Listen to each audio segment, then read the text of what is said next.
Assalamualaikum warahmatullahi wabarakatuh.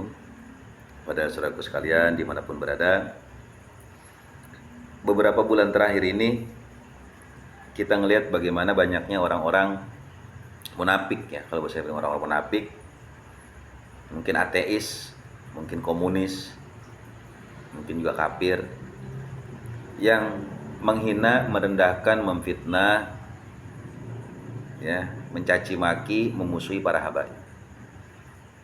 Tapi kita lihat bagaimana sikap para habaib. Seolah tenang-tenang saja, seolah tidak ada apa-apa, mereka fokus terus berdakwah, beraktivitas sehari-hari, beraktivitas ya pada seperti hal yang tidak terjadi apa-apa. Padahal goncangan begitu luar biasa sedang mengarah kepada mereka. Pertanyaannya, kenapa sikap mereka seperti itu biasa-biasa saja? Itulah akhlak yang dicontohkan oleh Rasulullah SAW yang mereka tiru, yang mereka terapkan di dalam kehidupan mereka.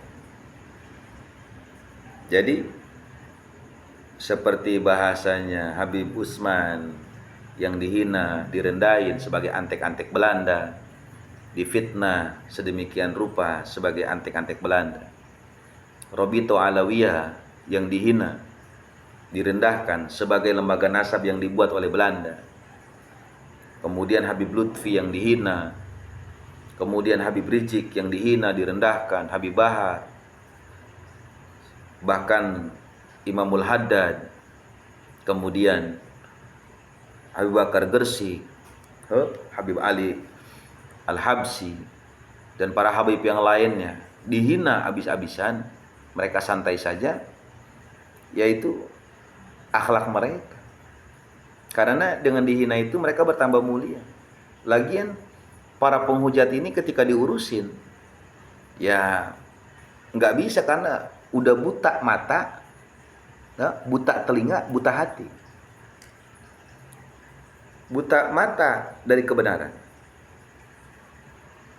Tuh lihat, tuli nih, tuli kuping nih, nggak bisa mendengar kebenaran. Nah ini buta mata hati, tertutup mata hatinya daripada hidayah itu. Jadi selalu merasa benar, selalu merasa hebat, merasa alim. Dengan dalil, hebat nih punya dalil-dalil begini. Persaingan, ente merasa tersaingi segala macam. Salah. Jadi habaib mah di Begono begini seperti Habib Lutfi dihina, anteng-anteng aja beliau mah. Terus berdakwah beliau. Tapi ente mencaci maki terus belingsatan, terus nyari apa lagi amunisi nih untuk menghina nih. Memfitnah Habib Lutfi segala macam. Habib Rizik dibom habis-habisan. Dengan fitnahan cacian. Tapi Habib Rizik sendiri fokus dalam dunia dakwanya. Fokus memikirkan saudara-saudara kita yang di Palestina. Sibuk Habib Rizik mah dengan berdakwah. Terus membantu daripada keluarga kita, masyarakat Indonesia yang musibah segala macam. Ente di mana? Ente nggak ada. Ente bahlul kan. Tuh. Jadi ente cuma bisa mencela. Ente ini kagak jelas bahasanya. Deterjen kagak jelas. Tuh. Jadi kalau ente peka, liatin para habibku anteng-anteng saja. Itu luar biasa. Liatin Habib Syekh. Ente hina segala macam, tetap beliau mah terus berdakwah dengan majelis sholawatnya. Luar biasa mencerahkan umat, mengajak orang mendapatkan rahmat, mendapatkan syafaat, hidup barokah segala macam. Itulah mereka. Itu. Saya nanya, lah, Bib, kok antum di ini? Ya mau ngapain? Orang susah-susah. Orang kalau udah dengki susah. Orang kalau bodoh dikasih tahu masih bisa.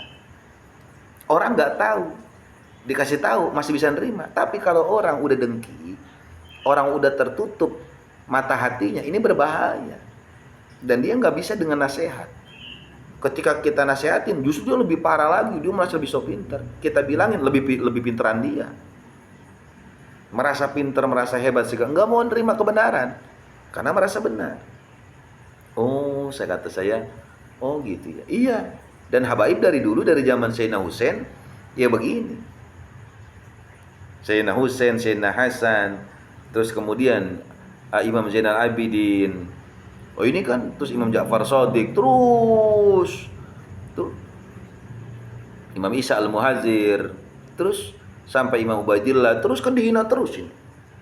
Nah ini kan orang-orang nih yang aku kiai ini tesis bahwa Imam Ubaidillah tidak tersama Rasulullah kan kurang kerjaan. Ente ngehina segala macam. Ente nggak percaya datang ke Tarim, ke Hadrul Mutno, makomnya ada di sono. Ente mah parah banget sih. Ente kuburannya no ada di sono, ente cek. Ada, makanya gaul dikit ente mah. Kadang kita malu dengan habaib.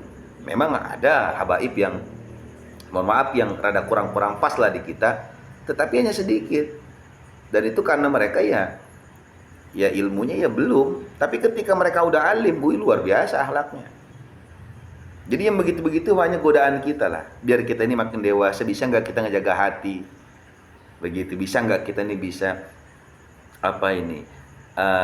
adab kita, akhlak kita ini dengan orang-orang habaib-habaib yang seperti itu, bagaimana nih kita, kan gitu. Jadi bahasanya kita nih ketika yang lihat sosok-sosok para habaib ini kita malu. Kita malu. Karena mereka habis-habisan. Kok bisa begitu? Ya karena mereka mengikuti datunya, yaitu Rasulullah sallallahu alaihi wasallam. Jadi akhlaknya begitu luar biasa. Jadi mereka mah nggak kaget, ternyata mereka mah nggak kaget dengan cacian begini. Justru dengan ada cacian menambah makom kemuliaan mereka. Jadi halumrah kalau mereka itu difitnah, dicaci maki itu direndahkan tuh halumrah. Nyengir, jadi mereka menyengir. Jadi enggak marah, nyengir. Cuma saya sebagai muhibbin, ya kita yang kesel. Makanya saya bikin konten begini ya kepada saudara-saudara ini, jangan nyampe kita ini berhalak nggak bagus. Kesel, kita kesel gitu. Kan Rasulullah kan dihina orang nggak kesel, tapi yang kesel siapa? Para sahabatnya. Begitu. Kalau kita ngaku muhibbin tapi kita nggak kesel sama orang-orang ini habaib, ya mohon maaf, kayaknya diragukan itu. Wajib ada kekesalan kita ini, kesel. Tuh. Tapi keselnya ini bukan dengan amarah, bukan mencaci maki kayak mereka, bukan. Tetapi keselnya kita itu ya mencoba memberikan kebenaran. Kan video saya ini, channel YouTube yang saya bikin ini kan untuk membuktikan kebenaran. Nih loh para habaib seperti ini. Begitu, lu mau komen lu jelek mulu sih, lu mau bajar bayaran lu, parah banget. Kata gue juga jual bayam, nanam bayam nih musim hujan udah bagus nih. Tuh, lu mah nggak ngepek, ke habaib mah nggak ngefek. Jadi mereka memang udah hidupnya dari dulu udah begini mereka mah.